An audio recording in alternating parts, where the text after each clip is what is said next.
Goyer's going to come out. He'll destroy whoever's got it coming.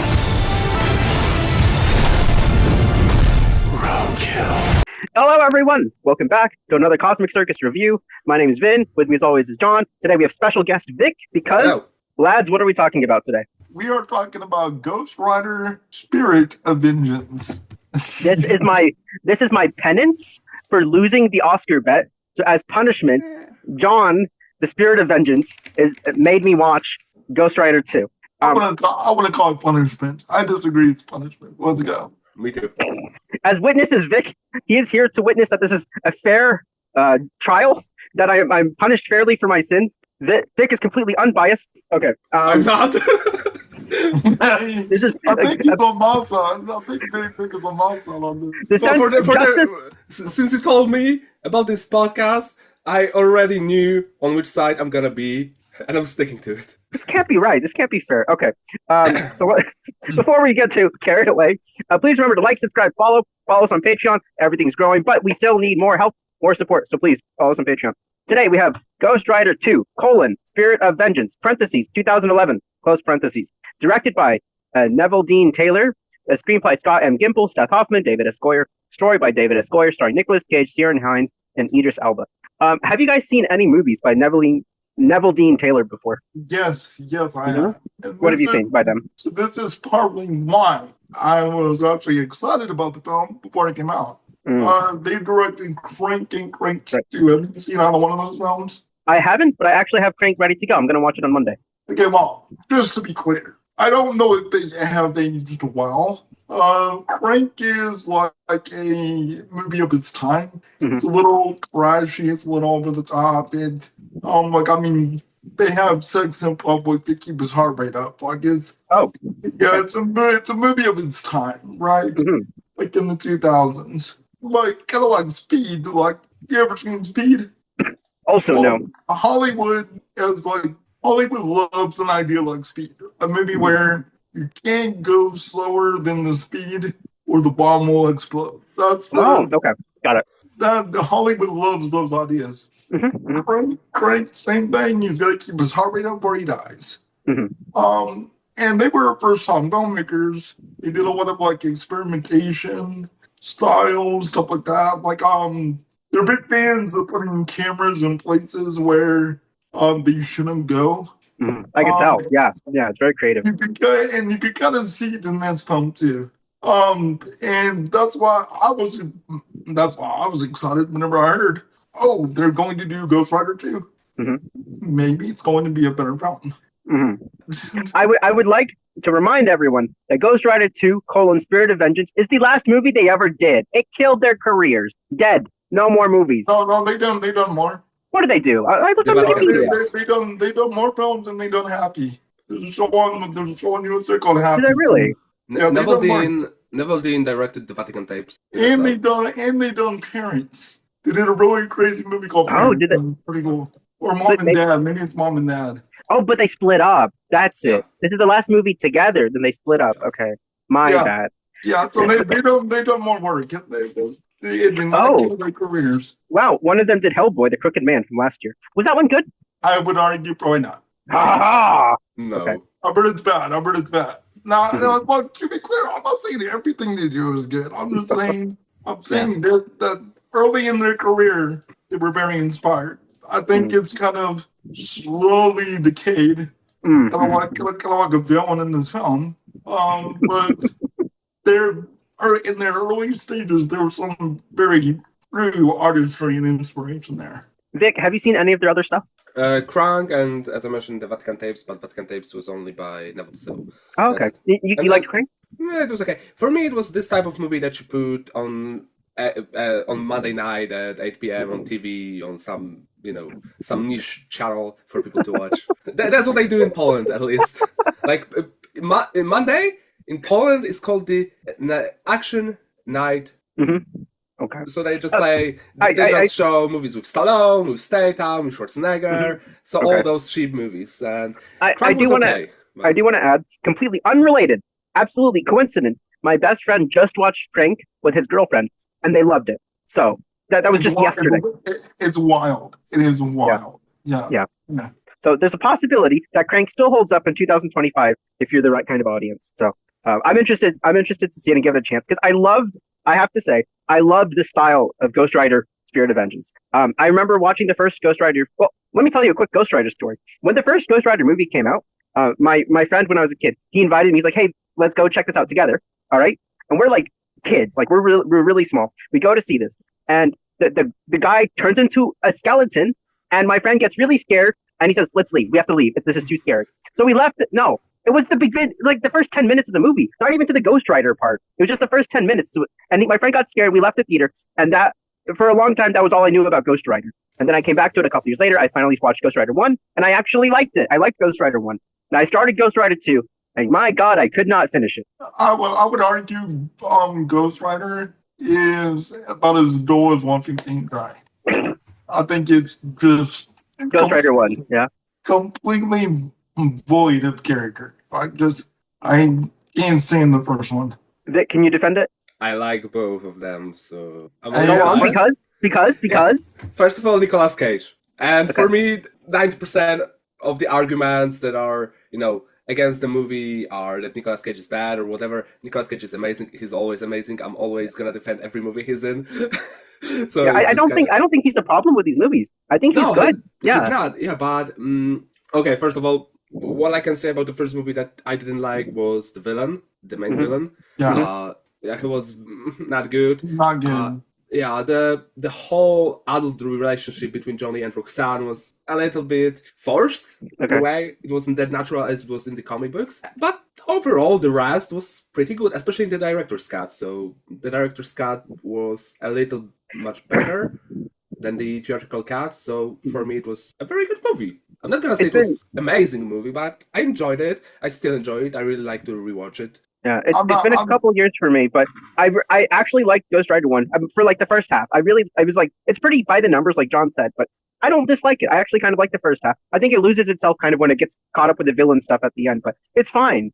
But Ghost Rider 2, I think, is abysmal because there's no emotional hook. There's nothing I cared about in the story or the characters. However, I think it looks cool as any expletive you want to say. I think this movie looks awesome. The style is cool. I think the costume looks cool. Ghost Rider has never looked cooler than Ghost Rider 2. And I just love when his suit is like bubbling. His suit is like melting. It looks amazing. He gets in the construction machine, and the construction machine is a construction machine of hellfire. This is such a cool movie. It's great. Why is it so boring? Why is it so emotionless? It's not boring. It's not boring. I'm gonna defend it right now. Yeah, me too. Let me defend it, man. Let me defend it. I do think part of the problem is the characters are like the mom is not very tangible as a character. Like there's not much emotionally there for her to do. I think you could have completely written the mom out and made it about him protecting the child. So the child is an orphan? Well, I mean, there's something stronger that could have been there because, it's anything. Every scene between him and the kid's good. Like there's one part in it where he looks at the kid, goes, "Do it!" And like the kid runs up and like blaze a fire at him. Like, it's cool. Yeah. It's very cool. I think every moment when it says something when the kid is more fleshed out as a role than the mom. So it tells me that there's a problem with the character overall. Like maybe you didn't need to be there. Maybe you needed a better actor for it. Better writing. The writing, yeah. Like, and there's definitely some like bad writing here. I'm not even gonna defend all the writing. There's one part in it where he hits on a nurse. That makes no sense at all. He's just like, she walks into the tent and he was like, "Am I still dreaming?" I was like, "Oh, come on, man, come on." The writing's not great. However, this is the stage in Nicolas Cage's career where people were trying to say he was bad. This is also the stage in his career when where he was like under a tax problem. He was being forced to do anything, including a sequel or a DVD movie. He was making choices where he had to do like roles he didn't really want to do. And yet, then he is going balls to the wall in this He's good. film. He's really good. There's a- I there's will a- say hold the on, worst thing. I Okay. gotta say, you gotta let me go. There's a part in this film I have quoted for a decade where he's like yelling at a guy on the wall, and he goes, "Hey, he's scraping at the door. He's scraping at the door." Scraping at the door! Scraping at the door! Bro, I love it. I think it's full Cage going nuts, and I think if you can defend Venom, you gotta be able to defend Ghost Rider: Spirit of Vengeance. I This looks think so much cooler and better than the Venom movies. yes, and they made 3 of them. I'm just saying. I think it's a better film. I think it's better performed. I think it's flowing with style. There are problems, I agree, but I think it's much better than Venom. I want to say the worst thing about Nicolas Cage in this movie is his hairline. His hair looks Yes, terrible. yeah. It looks awful. It's bad. And somehow it even just adds to like the B movie aesthetic somehow. That it's like some like Yeah. low budget sequel. But it looks so cool.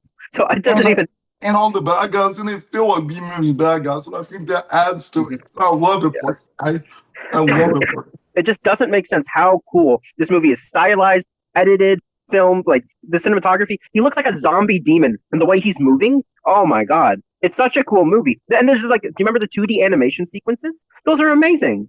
Those are so cool.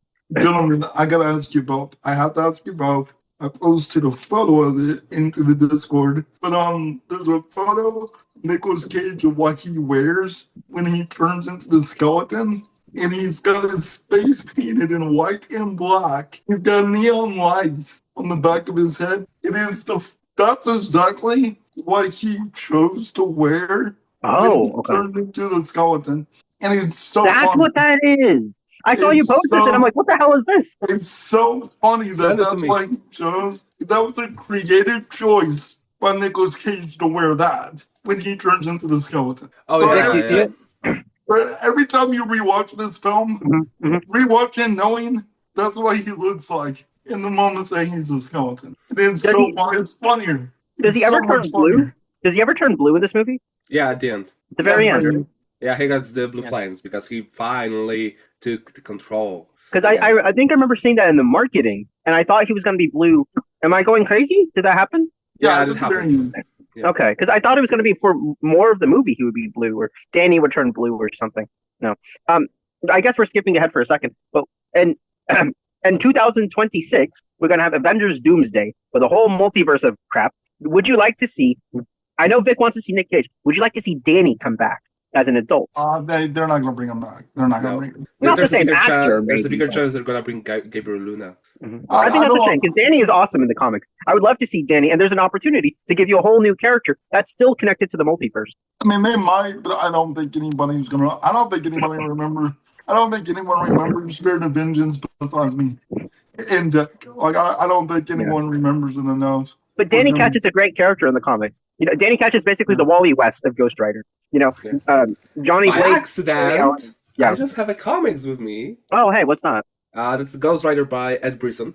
Oh, very nice, very It nice. happens where Johnny is the King of Hell, Mhm. and Danny is the Ghost Rider. He's like the Ghost Rider 2099. So Mhm. it's a very This is nice a comic good- book. This is a good chance to plug. I did a Ghost Rider comics reading guide a couple of years ago.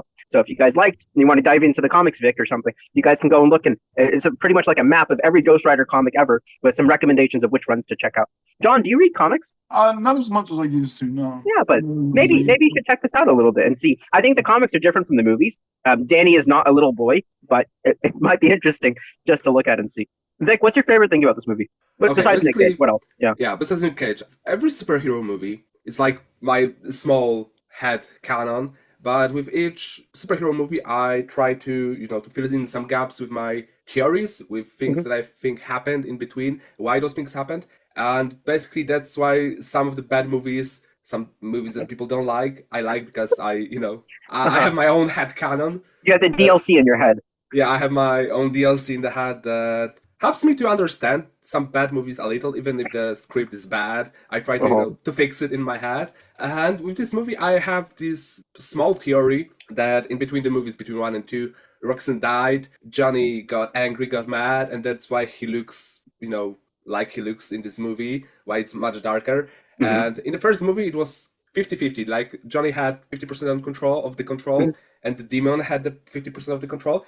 And in this movie, it's like, it's barely 99% to 1. Like, Johnny has this small minimal control. He's almost lost to the demon, and that's why, he looks just like he looks like. So that's the first part of the movie, of the lore of this movie that I really liked, because for me, it's a much darker story about a person who, made mistakes and tries to fix them even when he can't. It's like, he's losing, he can't control the demon. He's trying to do everything he can just not to kill innocent people. And that's the one part. And the other is the soundtrack. I mean, the soundtrack is really good. It hits and... Yeah, I agree. Yeah, the music's good. I think the direction is really good in this. I think the acting and the writing are the biggest weaknesses. Yeah, and sometimes the camera control, like the camera movement is sometimes a little wacky. I like that, actually. Yeah. That's a Neveldine Taylor thing. They are just completely... They are fast and loose with the camera. They always have been. Yeah, but I think I like Crank a lot. I really want to see Crank now. Yeah, it wasn't that bad. But overall, especially in the action scenes, like the scene in the third act, almost the end, the chase through the desert, was looking very good. The camera movement was very good, so it's not like the whole Crank movie. 2 is good too. Crank 2 is crazy. Like it's just like Crank 2 is the one where he fell from the plane. So I think he did that in. I honestly. I Crank don't remember. Crank 1 and Crank 2 are kind of like Home Alone 1 and Home Alone 2. Yeah. It's like doing the same thing, but like double. So it's kind of hard for me to remember like which one is falling from the plane, because I think he might have done that twice. Okay. Yeah. Okay, but anyway, I really like this movie. It's not a very good movie, but it's not a very bad movie in my opinion, because, I try to, to enjoy the movies. And when I find something that I like, I'm not gonna, pretend I don't like it just because people don't like it and they're gonna hate me for it. I don't care. Like, I will say, John, we talked about this a little bit with Beetlejuice. Do you remember when Michael Keaton came back for Beetlejuice 2, and somehow he seems even better as Beetlejuice now? I feel like when Nick Cage, if he comes back as Ghost Rider, I think he could be even crazier and even better as Ghost Rider now than he was in like 2010. Well, again, I would argue that Neveldine Taylor is the reason why we had a Cage song. And I think it's because I thought Ghost Rider 2 was just that little tease of that reminder of how he's an actor that just goes for it. He just completely goes for it. And it kind of carried on to his, I don't remember the name of the film, but it was like Mom and Dad, Parents, something like that, where like all the grown-ups go crazy, right? And he plays a dad in the film that just completely loses his mind. And that was also like a Neveldine Taylor kind of film, which transitioned into Mandy and all the other films that followed. So I feel like this was like the reintroduction of channeling his skills, because Neveldine Taylor, they're chaotic director. Nicolas Cage is a chaotic actor. And like putting their styles together, it's like Coke and Mentos. It just goes crazy. It's explosive. It's messy. Absolutely, it's messy. You get just Coke everywhere, and like you got a big cleanup. But there is a reaction. There is something that happens, and I'm just looking at Nick Cage, and it's just insane that like 2002 he does Adaption with Charlie Kaufman, then he's National Treasure, Lord of War, then he has Ghost Rider, National Treasure 2, G-Force, Astro Boy, Kick-Ass, Sorcerer's Apprentice. I'm just Ghost Rider 2. Like, he's just jumping between all these genres, all these movies, animation, live action, like art house, just weird, incredible. Like, he has 5 movies in 2011, 3 movies in 2012, 3 movies in 2013, 4 movies in 2014. This guy does not stop. And he did an interview, right, where they were talking about his directed DVD period. And they asked him what was your approach? And he says, and I believe him, he says, I gave it my all, even in those films. Like I never phoned it in. Yeah. And like you could feel that this is like I said, this could be a film that somebody phones it in. He doesn't at all. He's a real actor. He's a real passionate actor. You know what, Tom Hardy in Venom 1, he's not phoning it in. He's going full nuts. He's jumping into the fish tank while eating crab. It's like he's not phoning it in. Yeah, I mean, that's a very great example, especially recently, because when he did The Unbearable Weight of the Massive Talent, which was, based on his life. I love that movie so much. It was a very good movie, and it partially explained why he did what he did, why he took all those jobs, and just like you mentioned, he gave it all, even if it was a very small movie, and it proves, at least to me, I don't know if you agree with me, but if an actor can give everything they can, their acting and their passion, even if they know it's a bad movie and that it's a cheap movie, it proves that they are good actors who don't help me with the word, please, that they don't sell. They don't phone it in. They bring something no matter what. Exactly. And they're not Nicolas Cage sellouts. is one of the greatest actors ever, in my opinion. And I won't ever say that he's a bad actor, because even if a role is bad, it doesn't mean that he was bad, because he played it exactly like he wanted to, exactly like it was mentioned, and he's just Nicolas Cage. How can't you love him? I really think he should have another chance at Ghost Rider. I really think he deserves it, because I think it's a good fit, and I think the style was great. Everything's great. Just the writing and the characters were just so empty for me. I just didn't lock on to anything. It felt so bored, except when there's shiny stuff on the screen. I think if he had the right director, you could almost. That's what I'm saying. I feel like Neveldine, they were almost there. They were almost there. You could feel it just almost getting to greatness. But I feel like if he had his James Mangold, you know what I'm saying? Elevate the material, I feel like he would have killed it. But he never got his James Mangold moment. And I think the problem is, I recognized it from the first 5 minutes again, when it goes, ding, it's Sony. It's Sony. This is a Sony produced film. And I was like, they're never gonna hire the right person for it. But I think this is the closest example of how good it could have been if they just got the right people, got the right heart, got the right characters. Yet I still enjoy it. I do. Be honest, how often do you guys rewatch this movie? Once a year. Would you say once a year? Once a year? At least those two movies once a year. Oh my god. John? I don't rewatch movies very much. I know. Even the movies I love, I don't rewatch very much. But I've seen it a couple of times. It's one of those films it's borderline Mystery Science Theater 3000, where you can just sit down and joke about it and laugh about it, But it's I could barely finish this. I tried a couple years ago. I tried last night. I could barely finish this movie. I understand all the complaints with it. I get it. They're valid. The writing is terrible. I agree. The writing's terrible. But it looks so cool. Well, it's got a lot of style. It's got a great performance by Cage. And again, like I said, if anyone can argue that Venom was entertaining, my God, this is entertaining too. That is all I'm saying. I will definitely take this over Venom. Yeah. I also have a perfect duo in mind to do the potential Ghost Rider with Nicolas Cage. We know that this will not happen, but just imagine Joseph Kosinski and Chester Halsky. That would be really cool. Good. Yeah, that would be great. That would be so cool. I got another comment to make. Another thing. Special effects are very hard to do in daylight. They're very difficult to do in daylight. There are shots with the rider in broad daylight. That look great. Very good. They look. This movie's been what? 14 years. It's an old film, and it still looks good. Yeah. Watching it just now, it still looks good. Yeah.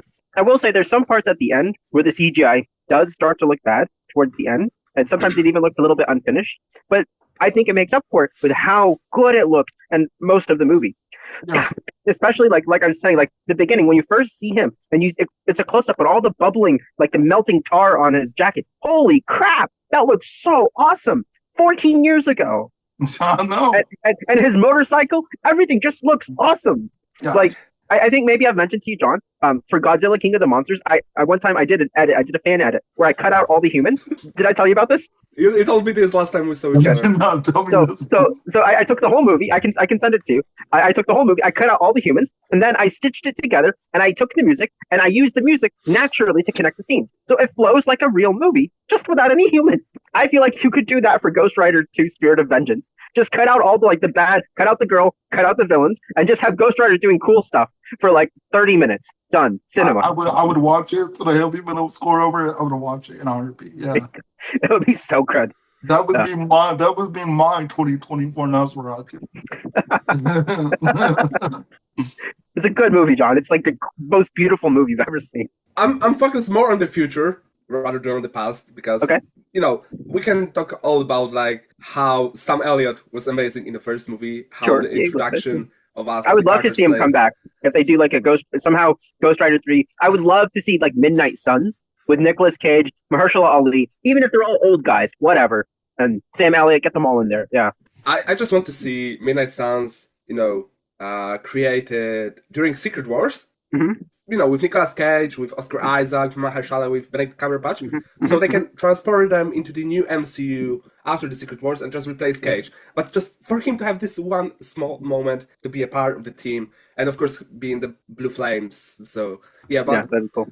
I really love the introduction of the Carter Slade in the first movie because this whole story from the beginning to the end was basically about him, but it wasn't touched, too much in order for Johnny Blaze to embrace the role of the Ghost Rider, but it was merely about Carter Slade till the end, till he died and disappeared at the end. So, bro, I can't imagine that, just like you said, that 15 years ago we had movies with such great effective, epic action scenes. The scene when they travel together to the desert in the first movie, to the San Venganza. Bro, it's like still one of the top epic moments in the Marvel, even when we include the MCU moments. Really? Like, wow. Yeah, with the music, with the scene. It's like, it's a short scene. I think it's merely 30-40 seconds. Like, are you ready? Let's ride. And, the Scorpions go in and the whole music starts and Ghost Rider in the sky. Bro, it's good. It's epic. They're cool looking movies, for sure. Yeah. Is it like, I saw the first one, like, is the second one, Spirit of Vengeance, would this technically be a multiverse film? Because, I don't remember the deal or the bargain being the same as it was in number one. It almost kind of feels like they're attempting a reboot in the second one. It's a little bit of a retcon, I think, yeah. Yeah, they changed it. I've read about it. They changed it because, first of all, they couldn't get Peter Fonda to return as Mephistopheles. So they changed it to Rourke. And there were some issues with the rights after it. So they basically had to change half the movie. So it still connects back to the first movie, but it had to be changed. So there were. Yeah, I think it'd be interesting. I think it'd be interesting if they make a conversation in Secret Wars about this being kind of a multiverse thing. Like there's not just like one cage, there's like two cages. Like two, you know what I'm saying? So just like Superman. Yeah. And one has the good hair, one has the bad hair. Yeah. Vin, just like the Tyler Hoechlin Superman from the Arrowverse and from the Superman and Lois. The same character, but different lore. Yeah. I mean, I would be 100% game for two cages in Secret Wars. That would like take over the entire movie. Like, who needs Robert Downey Jr. as Doctor Doom? We have two Nicolas Cages. Yeah. Wait, what if the hero Cage, the one that will, that may appear in the Doomsday or Secret Wars, is on the hero team, and it's the one from Ghost Rider 1, and the one from the Spirit of Vengeance is on the side of Doom. This is Harold or something. Well, I mean, technically, one would be blue, and the other one would be red. So it's like, yes. Yeah, it would be interesting. I just really want to see Nicolas Cage again because Ghost Rider is an amazing character. I love Ghost Rider. I love Ghost Rider, and I will love Ghost Rider. But Nicolas Cage started this. For me, he's one of the pillars of the newer. Basically, for me, he's the pillar of the MCU. And without him, in my opinion, there wouldn't be the other movies. Just like without Tobey Maguire, without the X-Men cast, even without Ben Affleck and without Wesley Snipes, they all started it. Yeah.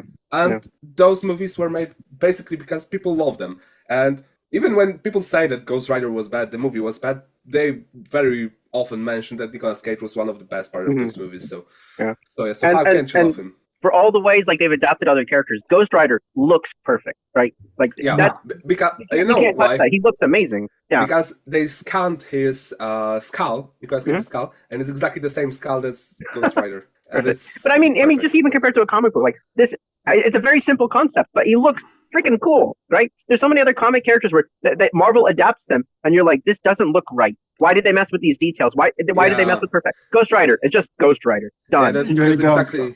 You mentioned, Vin, that when they adapt some of the Ghost Rider things from the comics, they may not look good, and it's one of the things that I was angry about when they introduced Robbie Reyes in Agents of S.H.I.E.L.D. Oh.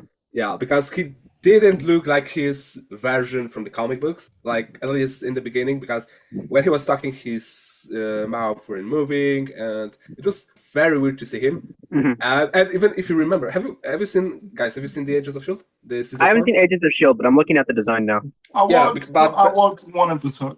Yeah, but basically, I watched the pilot. That's all I saw. Season 4, the whole first part of the first half of the season is basically about Ghost Rider and Darkhold. And in the show, when Robbie Reyes dies and has an accident, it's Johnny Blaze who gives him the powers. And there was a theory that it was Nicolas Cage who gave him the powers. Basically, he just transfers this power. But in the show, they played with it. A lot of people got the power at some point or another, but it's not my point. It's basically that Nicolas Cage was so good as Ghost Rider that every other attempt, even with the different characters, different iterations, is always going to be controversial. Even if it's better, people are still going to compare it to Nicolas Cage, and there's a reason for it. And if Ghost Rider 1 and Ghost Rider 2, especially Ghost Rider 2, in my opinion, are the great examples of how it's not only the relic of its times, but it's a national treasure in a way.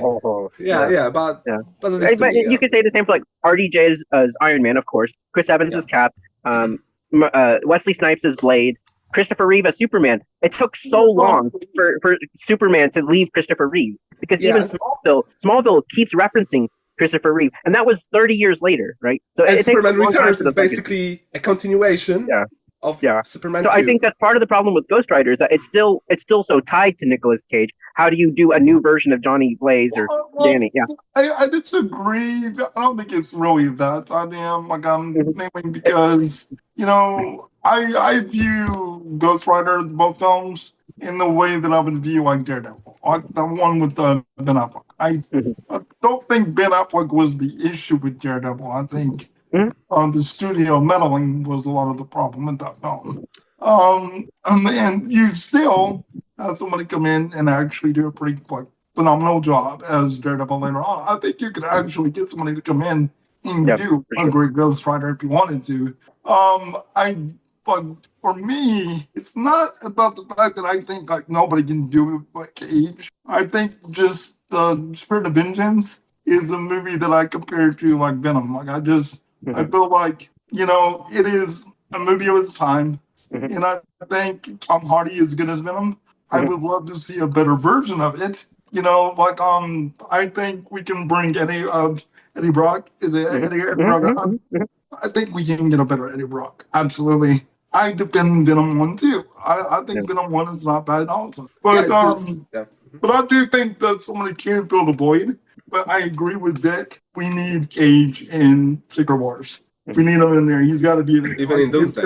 It is. I think it would be a perfect way to close the loop on everything that came before and to wrap everything up and move forward. Coming back to Daredevil for a second, Ben Affleck's Daredevil, I still love that costume. I think it looks perfect. That Daredevil costume he has. Yeah, and it's just something from this era where they trusted the comic book stuff just enough to make them perfectly look comic accurate. But why did they give them trash writers? Same directors, I think, Daredevil and Ghost Rider 1. No way, really? I think it's the same director also. Yeah. Who is it? Who directed? Mark Steven Johnson. Yeah, am I correct on that? I think I'm correct on that. Mark Steven Johnson, I'm just checking. Really? Same guy? Wow, yeah. Same guy. I would have loved if they were able to set up like a little like Marvel Knights like crossover with Blade and Daredevil and Ghost Rider and Punisher. Basically. Yeah, but Marvel Knights.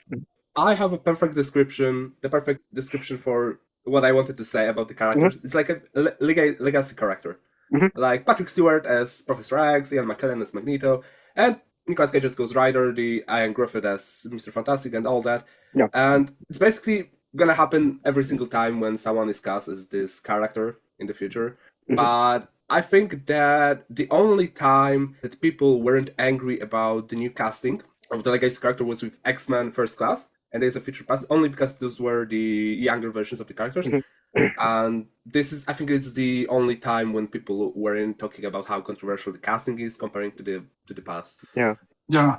I love X-Men First Class. I don't know if we've ever talked about it, but it's like I love that movie. Great. Yeah, like We I haven't think talked first, about X-Men. X-Men First Class, X2, Logan. That's my holy trinity of X-Men movies. That's my trilogy. Days of Future Past. No. First Class. No, Yes, Days of Future Past. I don't First like Class, Days of Future Past. That's and a whole different and podcast. X-Men 1. I could do better. X-Men Origins Wolverine, X3, And Dark Phoenix. and the 1990 Captain America. There you go. That's not even X-Men. I know. All right, guys. This is so unhinged. Okay, let's wrap this up. Are we done? Yeah, we're All gonna right, say. John. We'll John, have to good luck say, editing this. Yeah, we're gonna do Fantastic Four before the Fantastic Four, and then we're gonna do X-Men before Doomsday. We have to. All right. Thank you, everyone, for making it through to the end. Thank you for watching. If you enjoyed our discussion, be sure to like, subscribe, leave a comment below. Please thank Vic for attending today, a special guest star. What did you think of Ghost Rider 2, Spirit of Vengeance? What did you think of Ghost Rider 1? Do you defend Nicolas Cage? And have I atoned for my sins? Please let us know in the comments below. I'm Vin. You can find me on Blue Sky at Vin Writes Words. I'm John, and if you want to send hate mail to me about my love for Ghost Rider, Spirit of Vengeance, and you can find me at John Movie Watch on Blue Sky. I'm Vic, and I'm gonna say exactly what John said. If you want to hate me for liking Spirit of Vengeance, you can find me on Twitter at BlueSky Rex Salky. Thank you for the invite, and may the Nicolas Cage be with you. Right. Be sure to follow the CosmicSearch.com on Blue Sky and at My Cosmic Circus, where you can find my reviews, articles, editorials, and pins like the ones you just watched. Be sure to check out my Ghost Rider comics guide also. Thanks, everyone. See you next time. Bye.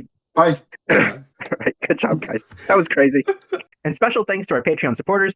If you'd like to see even more videos and extended content, please subscribe at the link in the description. Thank you.